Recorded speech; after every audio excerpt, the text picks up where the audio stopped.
یا ضعیف ہو. کہتے ہیں مثلا لومڑی روبا خود کمزور ہے لیکن درندگی کی صفت اس میں موجود ہے, درندہ ہے لہذا حرام ہے. نمبر 2, خوردن گوشت خرگوش حرام است. خرگوش کا گوشت کھانا حرام ہے اور بعض مذاہب میں یہ حلال قرار دیا گیا, لیکن مذہب اہل بیت علیہ السلام میں اس کا گوشت کھانا حرام ہے. نمبر 3, تمام حشرات کا گوشت سوائے ملخ کے, یعنی ٹڈی, ملخ ٹڈی کو کہتے ہیں حرام نہیں باشد, یعنی جتنے بھی حشرات ہیں سوائے ٹڈی کے باقی کا گوشت کھانا اور ان کا استعمال کرنا حرام ہے. نمبر 3 اور آخری بات ہے, یہ تمام ہو چکی. اب پرندوں کی باری. کہتے ہیں ان 10 سے از پرندگان حلال گوشت میں باشا. یہ جو ہے حلال گوشت ہے. تمام اقسام کبوتر ہا, یہاں پہلے بھی کہا گیا اس مسئلے میں کہ کبوتروں کی تمام قسمیں حلال. قمری ہم نوعی کبوتر, قمری بھی کبوتر کا ایک حصہ ہے اور ایک کائنڈ ہے, قسم ہے اس کی. تمام اقسام گنجشکھا, چڑیوں کی تمام قسمیں. بلبل ہم نوعی گنجشکھا, کہتے ہیں بلبل بھی ایک قسم کی چڑیا ہے. کہتے ہیں مرغ اور خروس, مرغ اور خروس کا بھی چونکہ پرندے ہیں ان کا گوشت صحیح ہے. چاہے وہ خروس اس مرغ کو کہتے ہیں جو مثلا مذکر ہو, اور مرغ معمولاً مادہ کے لیے استعمال کیا جاتا ہے, اور لڑائی کے لیے بھی اس کو خروس کو استعمال کرتے ہیں. جیسے آپ مرغا, ہم کہتے ہیں مرغا اور مرغی. فارسی میں مرغ کو ہم جو اردو میں مرغی کہتے ہیں فارسی میں اسے مرغ کہا جاتا ہے. ہم جسے مرغا کہتے ہیں فارسی میں اسے خروس کہتے ہیں. کہتے ہیں کہ مندرجہ ذیل ایسی چیزیں ہیں, ایسے پرندے ہیں جن کا گوشت حرام ہے. خفاش, چمگادڑ, طاووس وہی مور ہے, کلاغ, کوا. کہتے ہیں زاغ ہم نوعی کلاغ. اچھا یہ بھی ایک قسم کی اسی کا ایک کائنڈ ہے, قسم ہے. کہتے ہیں تمام پرندگانی کی چنگال دوران پنجال, پہلے جس طرح بیان کیا گیا, مثال عقاب, عقاب کا بھی گوشت حرام ہے. نمبر خوردن گوشت پرستو و ہدہد مکروہ ہے. انہوں نے بیان کیا کہ مثلا چکور کا گوشت حلال ہے لیکن ہدہد کا گوشت مکروہ ہے. آخر میں کہتے ہیں تخم مرغ خانگی و سایر پرندگان حلال گوشت حلال و تخم مرغ و تخم پرندگان حرام گوشت, ایک قاعدہ کلی کی صورت میں. کہتے ہیں کہ دیکھیں وہ مرغی جو پالتو مرغی ہو, گھریلو مرغی ہو, خانگی ہو, اور اسی طرح سایر پرندگان حلال گوشت, یعنی جس پرندے کا گوشت کھانا حلال ہے اس کا انڈا بھی کھانا صحیح اور حلال ہے, اور وہ پرندگان جن کا گوشت کھانا حرام ہے ان کا انڈا بھی کھانا حرام ہے. قاعدہ کلی ہے. کہتے ہیں کہ زیر بسا پانی کے اندر جو ہیں از حیوانات دریائی, کہتے ہیں دریائی حیوانات میں سے تنہا ماہی های پولکدار و میگو حلال گوشت هستند. بس 2 طرح کی مچھلیاں حلال ہیں, باقی اس کے علاوہ حرام ہے. چند مسئلے. خوردن گیل حرام ہے, مٹی کا کھانا حرام ہے. نمبر 2, کہتے ہیں کہ تربت سید الشہداء سے شفا پانے کی نیت سے جو بیماروں وغیرہ کے لیے تھوڑی سی تربت کا استعمال حرام نہیں ہے, اشکال نہیں رکھتا, لیکن اس کا وہ طریقہ یہ ہے کہ اگر یا تو اس کو پانی میں مکس کر کے کھایا جائے یا معمولی سی ہو کہ جس پہ کوئی مسئلہ نہیں ہے. نمبر 3, کہتے ہیں کہ ہر وہ چیز جو نجس ہو اس کا کھانا اور پینا حرام ہے. مثلا پانی نجس ہو گیا اس کا پینا حرام ہے، کھانا تھا وہ نجس ہو گیا کھانا اس کا حرام ہے، کھانے کا کھانا حرام ہے، مثلا کوئی غذا وغیرہ ہو۔ نمبر 4 کہتے ہیں کہ ہر وہ چیز جو انسان کے لیے نقصان دہ ہو اس کا کھانا حرام ہے، مثلا خوردن غذای چرب برای مریضی کے غذای چرب برای ضرر دارد، مثلا چربی والا کھانا جو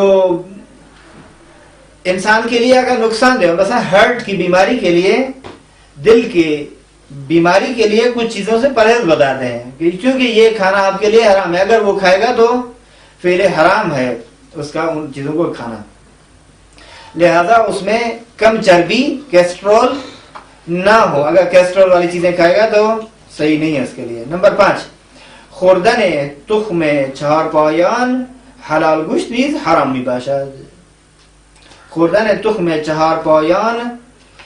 چهارپایان حلال گوشت، کہتے ہیں کہ جو چار پائے حلال گوشت ہے ان کے بیج کھانا بھی حرام ہے۔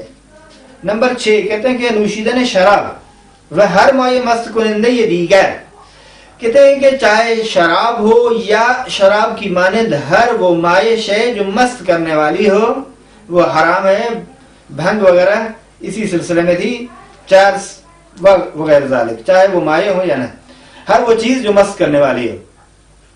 نمبر 7 کہتے ہیں کہ بر ہر مسلمانی واجب است مسلمان دیگری را که نزدیک است از گرسنگی یا تشنگی بمیرد نان و آب داده و از مرگ نجات دهد۔ دیکھیں اگر ایک مسلمان بھوک یا پیاس کی وجہ سے مر جانے کے نزدیک ہے، دوسرے مسلمان پر واجب ہے کہ اسے پانی دیں، اسے کھانا دیں اور اس موت اور مرگ سے اسے نجات دیں، یہ واجب ہے ہر ایک پر۔ نمبر 8 کہتے ہیں خوردن غذای دیگران بدون رضایت صاحبان، کہتے ہیں کہ دیکھیں دوسرے کا کھانا ہے، دوسرے کی غذا ہے، دوسرے یعنی بغیر اجازت کے یا صاحب مال یا غذا کی اجازت کے بغیر دوسروں کی چیزیں، مثلا یہی کھانا ہے، یہی روٹی ہے، آپ کی اپنی ہے تو جائز ہے، اگر کسی دوسرے کے وہ اجازت نہیں دیتے تو حرام ہے آپ کے لیے۔ کہتے ہیں کہ اگر چاہے یہ کافر کی ملکیت ہی میں ہی کیوں نہ ہو، کہتے ہیں کہ البتہ وہ کافر جو کافر ذمی ہو اس کی بات ہو رہی ہے، کافر ذمی کا مال اور محترم ہے اس کے لیے، پر اسلام نے اس کو چونکہ اس بنا پر اسے پناہ دی گئی ہے کہ اس کا مال محفوظ رہے گا، اس کی جان محفوظ رہے گی اور وہ جزیہ دے گا وغیرہ ذالک جو پہلے بیان کیا جا چکا ہے۔ لہذا کسی بھی چیز کو چاہے کھانے کی ہو یا پینے کی ہو یا دوسرے اس میں پہننے کی ہو، یا مثلا فرض کریں موٹر سائیکل ہے یا سائیکل ہے یا ہر وہ چیز جو استعمال کی ہو، اگر صاحب مال سے اجازت نہیں لی جا رہی اور وہ راضی نہیں ہے تو اس کا استعمال حرام ہے۔ صفحہ نمبر 246 پہ 264 پہ 9 نمبر پر بیان کیا غذا ہے یا غیر گوشتی، وہ کھانے جو گوشتی نہیں ہے، اہم سبزیجات، چاہے وہ سبزیجات ہیں یا حبوبات ہوں یا میوہ جات ہوں یا لبنیتی چیزیں ہوں جو مثلا دودھ وغیرہ سے بنتی ہیں، مثال کے طور پر پنیر ہے، ماست ہے، کرے ہے، خامہ ہے، ان کے بارے میں البتہ پہلے بیان ہو چکا ہے کہ از حیوان حلال گوشت گرفتے می شود، کہتے ہیں کہ یہ چونکہ مثلا بھیڑ سے، بکری سے، گائے سے، اونٹ سے وغیرہ وغیرہ لیے جاتے ہیں تو یہ مسئلہ نہیں ہے، حلال ہے آپ کے لیے۔ تخم مرغ اور انڈا جو ہے چاہے وہ مرغی کا ہو یا دوسرے حلال گوشت پرندوں کا ہو وہ بھی صحیح ہے، یا مثال کے روٹی ہے، بسکٹ ہے، چاکلیٹ ہے، آدامس جسے آپ مثلا ببل گم بھی کہتے ہیں اور اس کا دوسرا نام بھی ہے، جو بھی ہو بہرحال اسے فارسی میں آدامس کہا جاتا ہے، چیغم بھی کہتے ہیں بعض جگہوں پر، اسے کہتے ہیں چیغم ہو یا ببل گم ہو یا کوئی اور چیز جو اسی طرح کی ہو، جو بھی نام اس کو دے دیں، کہتے ہیں شیرینی مٹھائی اور دوسری جو کھانے والی چیزیں ہوں کہ از گوشت حیوان نیست، اور یہ چیزیں تو حیوان کے گوشت سے نہیں ہے. مثلاً آپ روٹی کو کیا حیوان کے گوشت سے لیتے ہیں؟ بسکٹ کو، چاکلیٹ کو، ببل گم کو، یا مٹھائی وغیرہ، گلاب جامن وغیرہ، یہ کہتے ہیں کہ یہ سب حیوان گوشت سے نہیں ہے، لیکن یہ پاک ہیں اور ان کا کھانا حلال ہے. چاہے یہ چیزیں غیر اسلامی ملک میں ہی کیوں نہ بنائی جاتی ہوں یا از غیر مسلمان خریداری بھی شود، چاہے یہ چیزیں غیر مسلمان سے خریدی جاتی ہوں، لیکن اس کی تفصیل پہلے بیان کرتے ہیں. مگر یہ کہ انسان کو یقین ہو جائے کہ یہ نجس ہو چکی ہیں. جب نجاست کا علم ہے تو اس علم پر عمل کرنا پڑے گا. اس صورت میں اگر مسلمان کے ہاتھ کی بنی ہوئی ہے اور آپ کو نجاست کا علم ہے تو نہیں کھا سکتے، حرام ہے آپ کے لیے. بنابراین مسئلے چند صورت دار، اس مسئلے کی کچھ صورتیں ہیں. پہلی صورت میداند کہ با بدن کافر تماس نہ داشتے، یعنی علم ہے اسے کہ ٹچنگ اور تماس کافر کے بدن سے نہیں ہوئی، یا رطوبتی سرایت نہ کر دے، یا وہ رطوبت اس کافر کے بدن سے اس تک نہیں پہنچی. وبنحو دیگری نیز نجس نہ شدے، کسی اور طرح سے بھی نجس، یعنی چونکہ علم ہے عدم نجاست کا تو کہتے ہیں پاک ہے اور حلال. نمبر 2 شک دارد نجس شدے یا نہ، علم نہیں ہے، نجس ہونے کا بھی علم نہیں ہے اور نجس نہ ہونے کا بھی علم نہیں ہے. خوش شک ہے کہ آیا، یعنی 50% یہ احتمال دے رہا ہے کہ نجس ہے اور 50% کہہ رہا ہے کہ نہیں نجس نہیں ہے. تو چونکہ یہ شک و تردید کی مثلا حالت میں ہے، اس لیے وہ پاک ہے اور حلال ہے. نمبر 3 احتمال دے رہا ہے کہ نجس ہو لیکن یقین نہیں ہے اسے، تو پھر بھی پاک ہے اور حلال ہے. آخری صورت اس کی یہ کہ جانتا ہے کہ بر اثر تماس بدن کافر کے بدن سے ٹچنگ اور تماس اور ملنے کی خاطر یا بگونه دیگر نجس، یا کسی اور طرح سے نجس ہو گئی ہے یہ چیز، تو وہ نجس ہے، پاک نہیں ہے اور حرام ہے. یہ کیوں کہہ رہے ہیں پاک اور حلال؟ کیونکہ یہ دو چیزیں جدا جدا ہیں.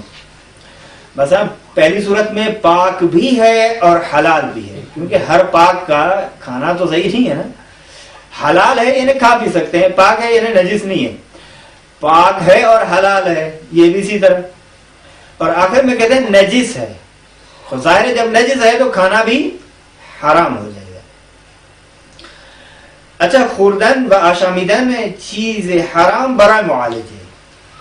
دیکھیں علاج کی خاطر اگر کسی حرام شے کو کھائیں یا پئیں تو اس کا استعمال کیسے ہے؟ کھانا اور اس چیز کا پینا آپ کے لیے حلال ہے، جائز ہے اسلام میں یا نہیں؟ کہتے ہیں کہ مندرجہ ذیل مقامات میں در موارد ذیل خوردن و آشامیدن چیزهای حرام اشکال ندارد. کوئی اعتراض اور اشکال فقہی اور اسلامی نقطہ نظر سے نہیں ہے، شریعت کی روشنی میں صحیح ہے. وہ مندرجہ ذیل 4 صورتیں یہ ہیں. سب سے پہلے حفظ جان متوقف بر حرام باشد، یعنی اس کی جان اور اس کی زندگی ڈیپینڈ کرتی ہے اس حرام کھانے پر. مثلا انسان ایک ایسی موقعیت میں ہے، ایک ایسی حالت میں ہے کہ بے جز غذائے حرام چیزیں دیگر ہی نیست. بس ایسے معاشرے میں چلا گیا، ایسی جگہ پر چلا گیا